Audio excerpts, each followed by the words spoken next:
এই অঙ্কটা সলভ করব। x এর মান a square plus b square, y এর মান b square plus c square, z এর মান c square plus a square. আমাদের বের করতে বলছে x মাইনাস a স্কয়ার। আমাদের বের করতে বলছে কি x মাইনাস a স্কয়ার। আমাদের কার মান বের করতে হবে x মাইনাস a স্কয়ার। তাও দেখো আমাদের এখানে x এর একটা মান দেওয়া আছে কত a square plus b square minus এর মাইনাস আবার a দেখো তাহলে a স্কয়ারের a স্কয়ারের a স্কয়ার। এখন দেখো আমাদের a স্কয়ারটা প্লাস a স্কয়ারটা মাইনাস আর থাকে কে b স্কয়ার। তাহলে সুতরাং নির্ণেয়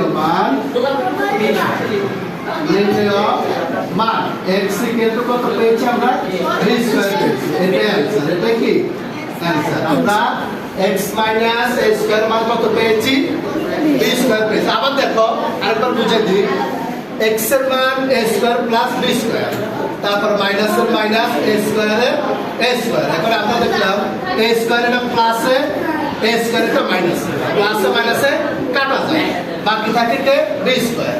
সুতরাং নির্ণেয় মান x equal to b square. Answer b square.